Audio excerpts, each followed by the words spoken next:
Isa ho mapagpalang umaga po sa lahat. Kumusta po kayo? Narito po muli ako si Pastor Lantis para po handugan po kayo ng encouragement buhat po sa pag-aaral ng salita ng Diyos. Saan man po kayo naroroon, dalangin ko po na nasa maayos po kayong kalagayan at hayaan nyo po na sa maikling oras, hiramin ko po muna ito upang samahan po ako sa oras na ito upang pagbulay-bulayan ang salita ng Diyos. Kaya nga ho na sinabi po ng ating pong Panginoong Hesus na hindi lamang sa tinapay nabubuhay ang tao, kundi sa bawat salita na namumutawi sa bibig ng Diyos. Kaya sa oras na ito, patuloy po tayo magsama-sama at magpalakasan po tayo, lalong higit sa kasalukuyan na nararanasan po natin na marami samot-saring problema po yung ating pong kinakaharap. Sa oras po na ito, hayaan nyo po na makibukas po kayo sa akin sa book po ng Mark, chapter 5, verse 25 to 34. So sabi po dito sa salita ng Diyos, "Now a certain woman had a flow of blood for 12 years and had suffered many things from many physicians. She had spent all that she had and was no better, but rather grow worse. When she heard about Jesus, she came behind him in the crowd and touched his garment. For she said, 'If only I may touch his clothes, I shall be made well.' Immediately, the fountain of her blood was dried up, and she felt in her body that she was healed of the affliction. And Jesus, immediately knowing in himself that power had gone out of him, turned around in the crowd and said, 'Who touched my clothes?' But his disciples said to him, 'You see the multitudes thronging you, and you say, Who touched me?' And he looked around to see her who had done this thing. But the woman, fearing and trembling, knowing what had happened to her, came and fell down before him and told him the whole truth. And he said to her, 'Daughter, your faith has made you well. Go in peace and be healed of your affliction.'" So, tayo po'y saglit na manalangin. Sa oras po na ito, tingin po natin ng patnubay ng Banal na Espiritu. Dakila at mahabagin namin Diyos, maraming salamat po sa isang ginintuang pagkakataon na muli kami na nagkasama-sama at nagagamit ang social media para po sa iyong kaluwalhatian. Aking pong idinadalangin ng pagsama ng Banal mong Espiritu sapagkat ano nga bang magagawa ko kung walang pagpatnubay ng Banal mong Espiritu. Aking po dinadalangin sa oras na ito ng lahat ng kahinaan na meron ako, itago mo sa iyong likuran, na ang kalakasan mo lamang, O Diyos, ang siyang makita, Lord God, at mahayag sa pagkakataong ito. Kasangkapanin mo po ang iyong pong lingkod upang ang iyong pong salita ay maibahagi sa aking mga kapatid. At aking din po dinadalangin ang kapangyarihan ng Banal mong Espiritu, ang anointing, Lord God, ay dumaloy po sa aking pong labi, maipahayag ko, Lord God, with authority and boldness ang iyong pong salita. Ama, maraming salamat po. Ito po ang aking samot panalangin sa pangalan ni Jesus. Amen. So ang ating pong pag-uusapan sa oras po na ito ay pinamagatan po natin The Only Cure. So sa kasalukuyan, patuloy pa rin po na nagpapaligsahan ang buong mundo sa pagtuklas ng gamot para po sa COVID-19. And patuloy po nating ipanalangin na talagang mayroong kasangkapanan ng Panginoon na mga tao upang makapag-produce ng gamot para po sa kinatatakutan ng lahat, ang COVID-19, at nang sa ganun po yung ating pong problema sa pandemic na ito ay matapos na. Ngunit ang ating pong pag-uusapan ay related po sa part na ito. So marahil yung ating pong binasa na teksto ay familiar na po kayo. Maaaring ilang beses nyo na ito napakinggan or baka nga nagamit nyo na po sa inyo pong preaching. At hayaan po ninyo na sa oras na ito ay muli po natin na alamin kung ano pong revelation ng Panginoon sa oras na ito. So take note, ang ating pong title, The Only Cure. So we are all in a current situation that we want to have a cure for the pandemic COVID-19. Sad to say, until now there is no vaccine for the said virus. As of now, we had more than 4 million COVID cases around the world and many people have died every day. So yun po yung nakakalungkot na sa bawat araw po na lumilipas ay patuloy po sa pag-angat po yung bilang ng mga affected at mga nangangamatay. Of course, marami din naman po tayong mga kababayan na gumagaling po buhat po sa virus na ito. But how about na isa po tayo sa mga tinamaan ng virus na ito? Wag naman po sana. Try to imagine lang. And then you are in a current situation na ang hirap sapagkat yung virus is na-experience mo. And then nandoon ka sa 50-50 situation. Nandoon ka sa situation na talagang kumbaga matindi yung laban ng COVID sa sarili mo. And then suddenly, bigla mong malalaman na mayroong nakakaalam at mayroong may hawak ng cure para sa virus na pinaglalabanan mo. Ano kayang gagawin mo? Of course, naniniwala ko na talagang gagawin mo ang lahat para makuha yung gamot na ito sapagkat hindi naman talaga lahat ay pwede magkaroon ng gamot. So, gano'n yung pwede natin ma-experience. No? So, naikwento ko lamang yung bagay na ito sapagkat sa oras po na ito, yung sarili po natin ay ilalagay po natin sa katayuan po ng babae na 12 years na nagbi-bleed. So, unusual. Mauunawaan po natin yung situation kapag inilagay natin yung sarili natin sa kanyang posisyon. So, yun po yung pag-aaral na natin, hihimay-himayin po natin yung mga pangyayari. First teaching point, the condition of the bleeding woman. Also, our condition. Okay? So, she was suffering from 12 years of bleeding. As I said, hindi ito normal sapagkat sa mga kababaihan po, ang kanilang monthly period ay tumatagal lamang po ng 1 week, 7 days. And then, kung kapag ang tao po ay patuloy po na naagasan ng dugo, alam po natin na hindi po ito magiging healthy para po sa kanyang katawan. Unti-unti po siyang manghihina at talaga namang babagsak po yung kanyang pong pangangatawan. So try to imagine 12 years na kung saan itong babaeng ito ay patuloy na nagsasuffer sa bleeding. So napakahirap. Ako ini-imagine ko maaaring yung babaeng ito ay payat na payat at talaga namang hinang-hina dahil sa kanya pong kalagayan. So alam niyo po, sa book po ng Leviticus chapter 15 verse 25, itinuturing po ng mga ganitong klaseng cases ay sila po yung mga unclean person. Alam niyo po sa law po ng mga Hudyo, napaka-stricto po nila pagdating po sa mga bagay-bagay. So meron pong nasusulat dito sa book po ng Leviticus chapter 15 beginning verse 25 to 30. Sabi po dito, if a woman has a discharge of blood for many days other than the time of her customary impurity, or it runs beyond her usual time of impurity, all the days of her unclean discharge shall be as the days of her customary impurity. She shall be unclean. Every bed on which she lies, all the days of her discharge shall be to her as the bed of her impurity, and whatever she sits on shall be unclean as the uncleanness of her impurity. Whoever touches those things, clothes and bathe in water, and be unclean until evening.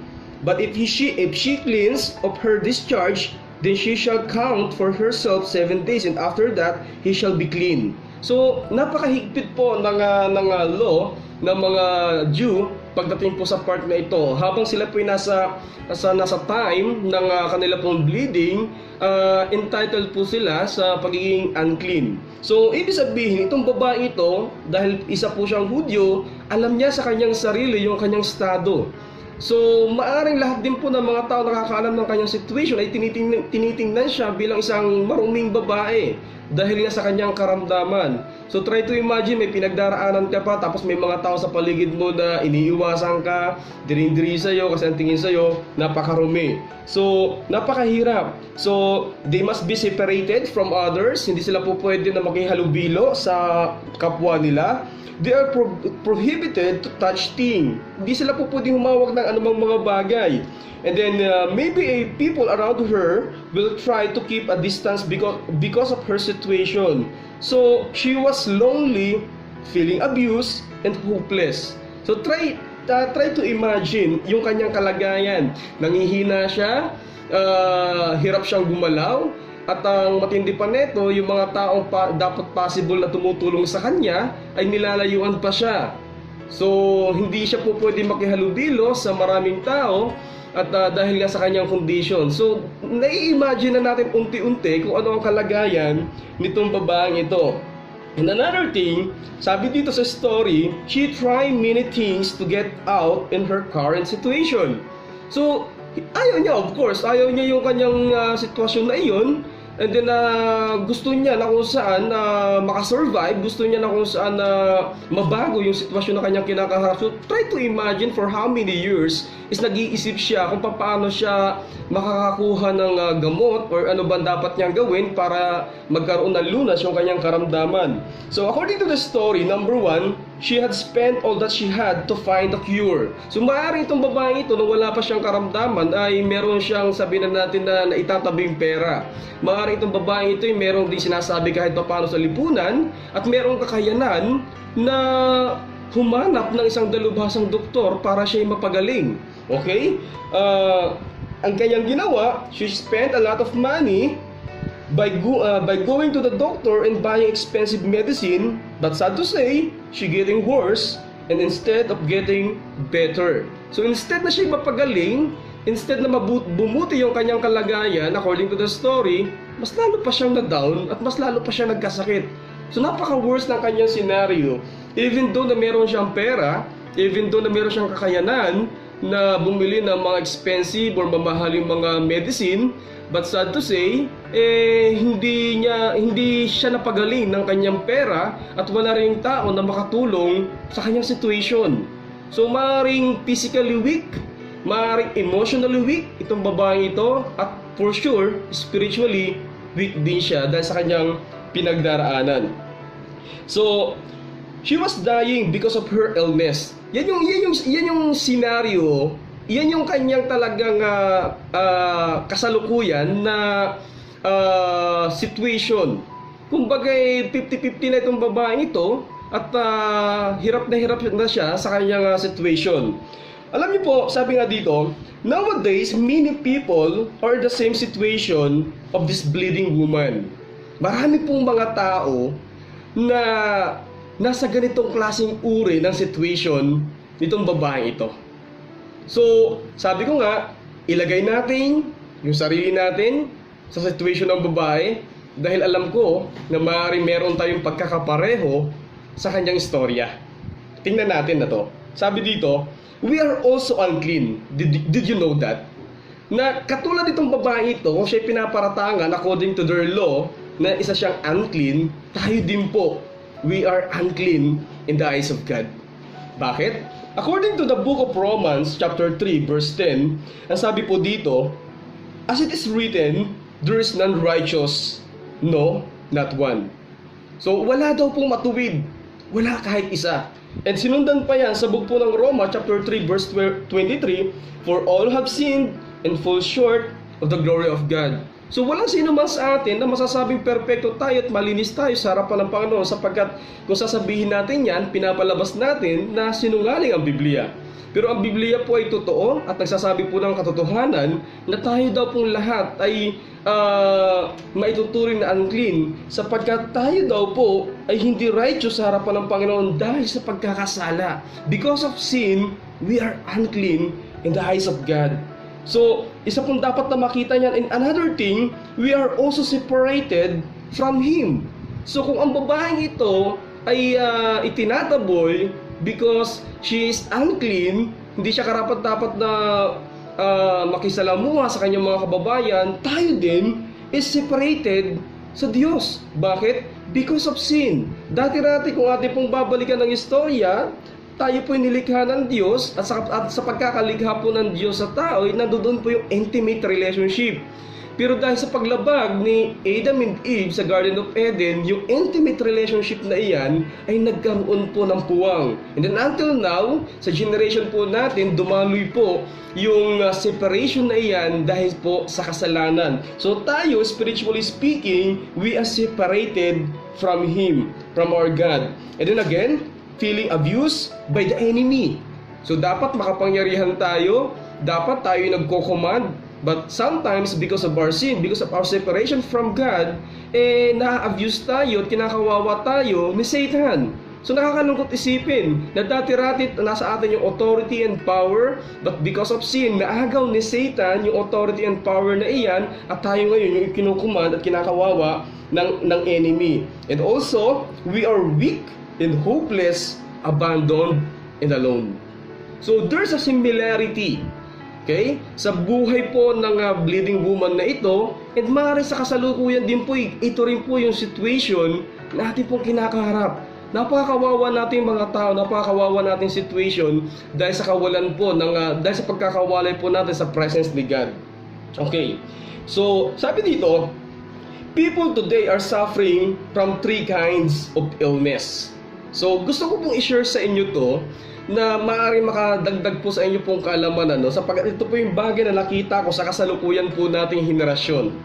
Ang tao po ay nagsasuffer po sa 3 pong bagay. Number 1, physical illness. Number 2, emotional illness.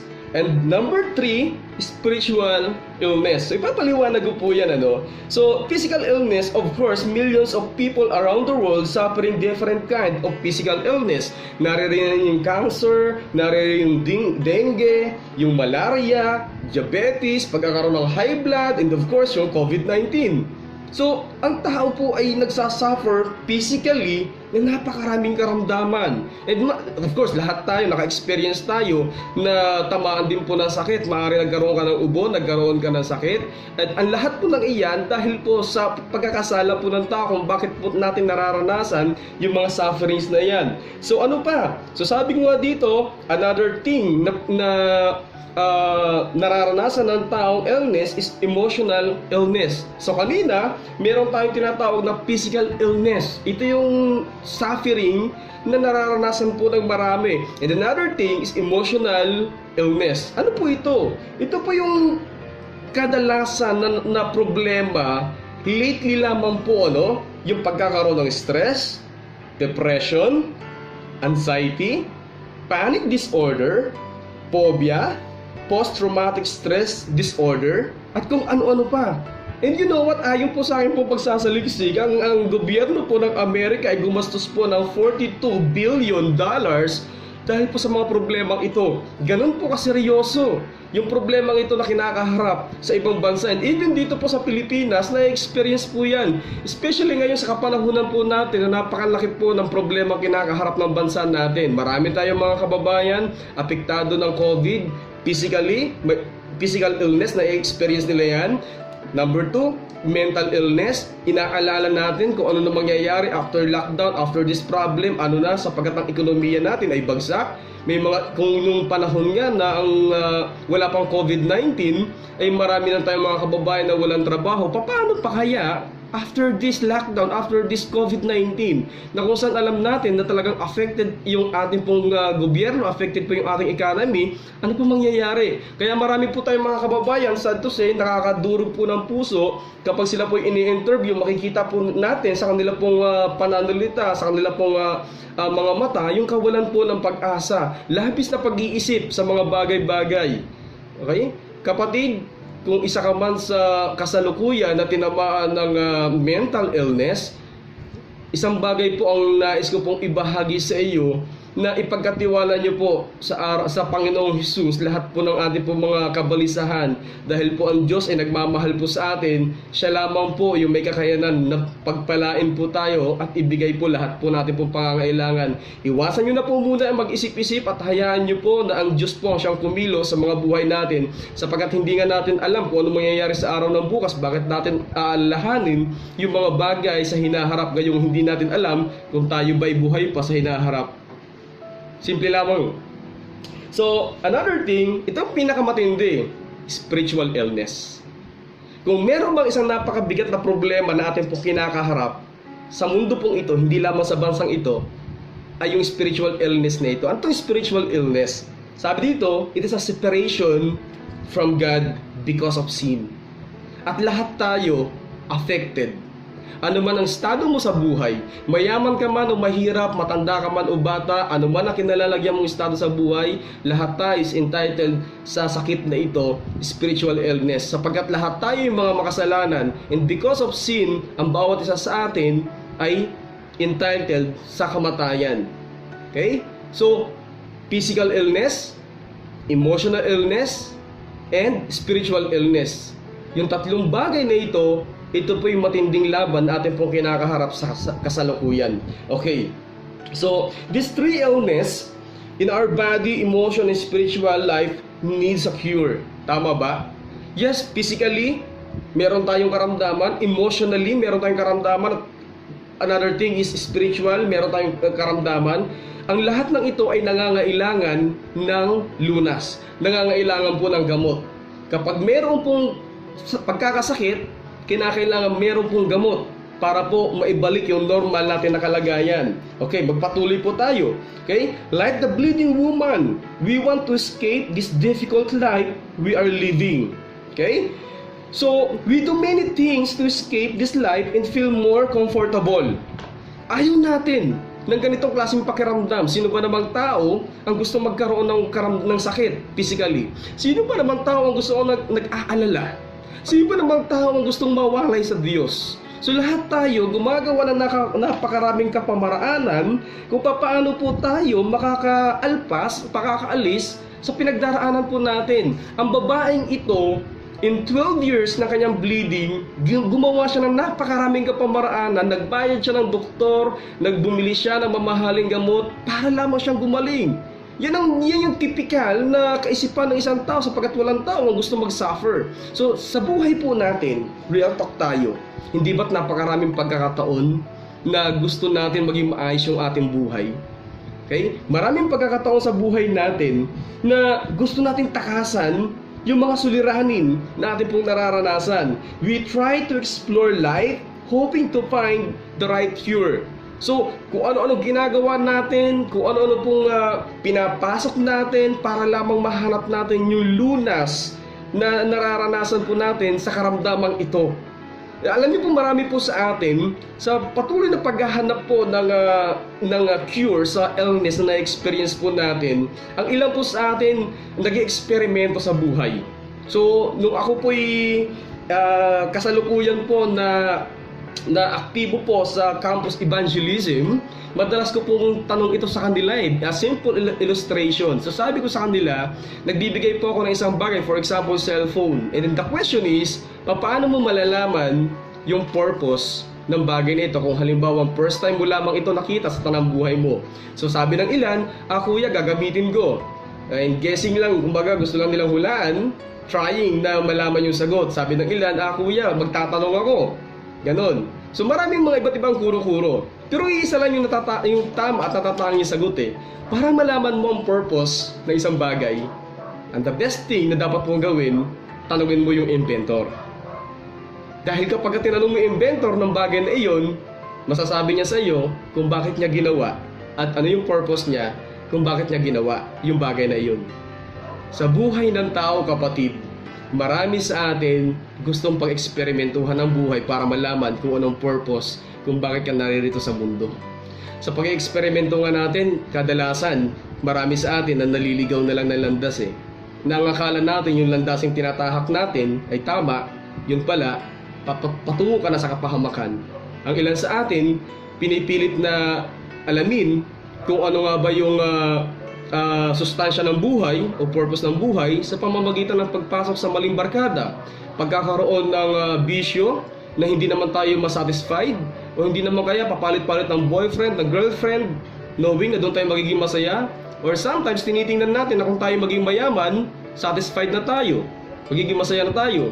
Pero lahat ng mga bagay na ito ay hindi kayang punan para gumaling tayo sa karamdaman na meron tayo.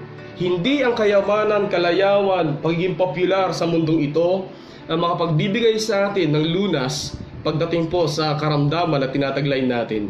Kailanman walang anumang bagay sa mundong ito na makapagbibigay sa atin ng satisfaction at makakapagpagaling sa atin buhat sa karamdaman. Kahit yung sarili mong effort, kahit anong gawin mo sa mundong ito, kapatid, marami sa atin gumagawa sa pamamagitan ng sarili nating ability. Alam mo yun, ginodyos natin yung sarili natin. Pero I tell you the truth, kapatid, even yourself, kahit gaano ka kagaling, hindi mo kayang mahanap yung lunas sa karamdaman na meron tayo. Kung paano ang babaeng ito, hindi niya nahanap yung lunas sa pamamagitan ng kanyang pera, sa pamamagitan ng mga inaasahan niyang doktor, sa pamamagitan ng mga kilalang mga medisina. Kapatid, baging sa buhay din natin, yung sarili nating effort ay hindi makapapantay at makakapagbigay sa atin ng lunas sa ating pong karamdaman. Until now, you keep on searching for a cure because you need to be healed. Gusto mong gumaling. Gusto mo na maging maayos ang iyong buhay. Ngunit ano nga ba ang lunas? The only cure, that is Jesus Christ. I tell you the truth, na kung papaano itong babaeng ito, hindi ko alam kung ilang taon na itong babaeng ito, pero ang isang maliwanag, 12 years in the making, nagbibleed siya, suffering, hindi ko alam kung matanda na siya, pero isang bagay ang tiyak, sa hinaba-haba ng panahon na na-experience niya yung sakit na ito, dumating siya sa punto na na-meet niya si Jesus Christ. Anong ibig sabihin nito, kapatid? Simple lang. Sa buhay natin, sa dinami-dami ng mga bagay na hinahanap mo makapag-satisfied sa life mo, kapatid, si Hesus Kristo lamang ang makapagbibigay sa iyo ng real satisfaction. Kung paano itong babaeng ito natagpuan niya yung sagot, yung lunas, yung cure sa kanyang karamdaman, the same din naman sa mga buhay natin. Tanging si Hesus Kristo lamang ang makapagbibigay sa atin ng kagalingan. Okay? Jesus Christ, the last hope of the bleeding woman, also our last hope. Having faith that is shown through action. Okay? In spite of her weak body, she keep on moving towards Jesus. Kahit payat na siya, kahit hirap na siya, ibinigay niya yung the best na magagawa niya para lumapit kay Hesus Kristo, kapatid. The same din naman sa mga buhay natin, we are weak. Pero nauunawaan po rin po tayo ng Panginoon. So kung paano ang babaeng ito'y lumapit sa kabila ng kanyang panghihina physical, gayon din naman sa bawat isa sa ating kapatid.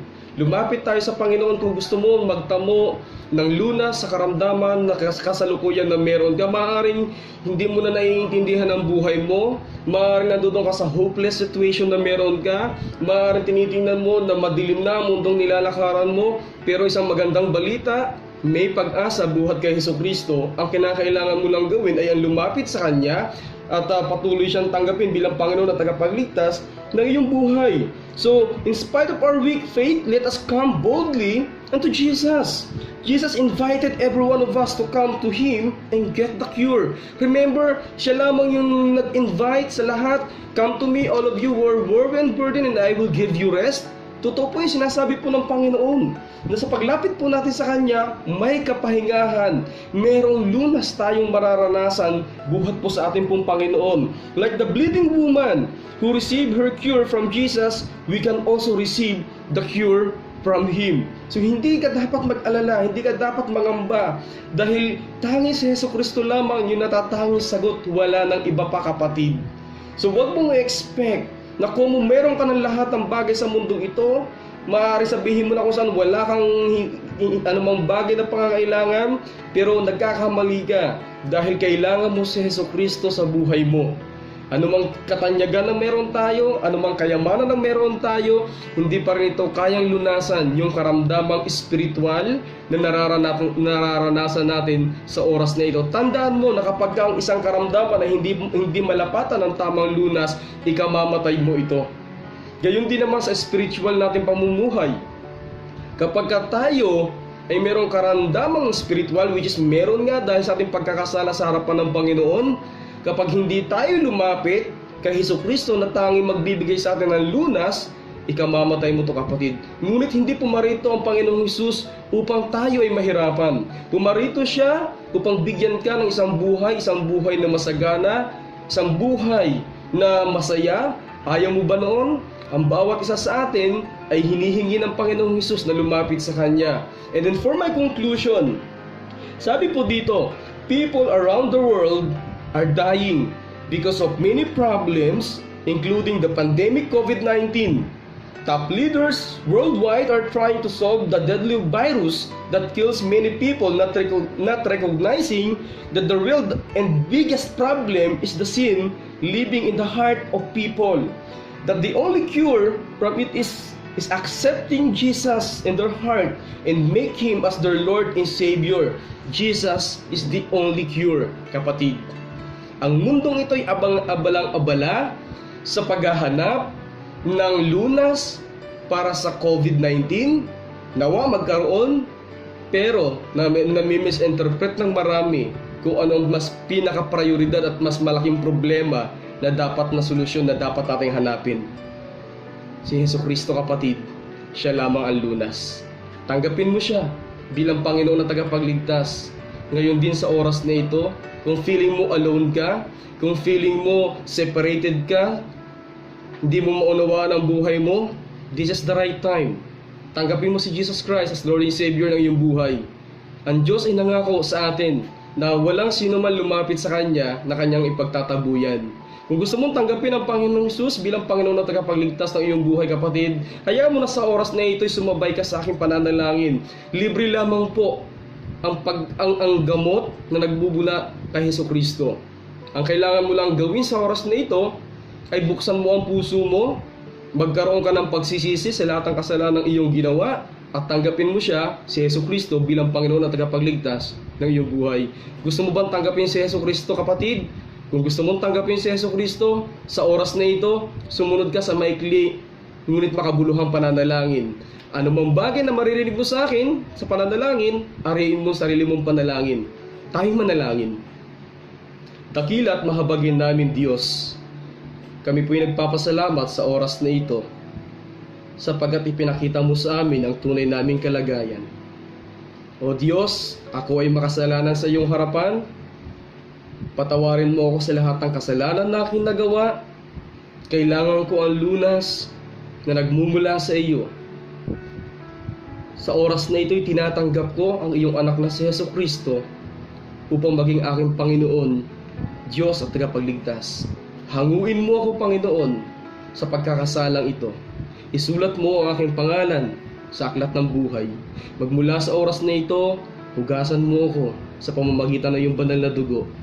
Inaasahan ko po, Panginoon, na pagdating ng panahon, isa ako sa makakasama sa iyong kaharian dahil sa pagtanggap ko sa iyong anak na si Hesukristo bilang aking Panginoon at tagapagligtas. Dakilang Diyos, maraming salamat sa oras na ito, sa patuloy niyo po lugad na paggabay. Dalangin ko, O Diyos, na ang lahat ng mga nakinig sa maikling mensahe na ito ay nakatagpo ng lunas buhat po sa iyo. Pagpalain mo, O Diyos, ang bawat isa, at dalangin ko po na patuloy ugad samahan mo kami, pagtagumpayin mo kami ugad sa laban na ito. Ito po, O Diyos, ang aking samot panalangin sa pangalan ni Jesus. Amen and amen. Maraming salamat po, mga kapatid. Sa oras po na ito, hayaan po ninyo na ang biyaya po ng Panginoon ay inyong tataglayin saan man kayo naroroon. Lagi po tayong sumunod sa sinasabi po natin kung ating pong gobyerno, hanggang sa ganun, patuloy po tayo na maging maayos at mailayo po tayo sa tiyak na kapahamakan. Pagpalain po kayong lahat. Maraming salamat po.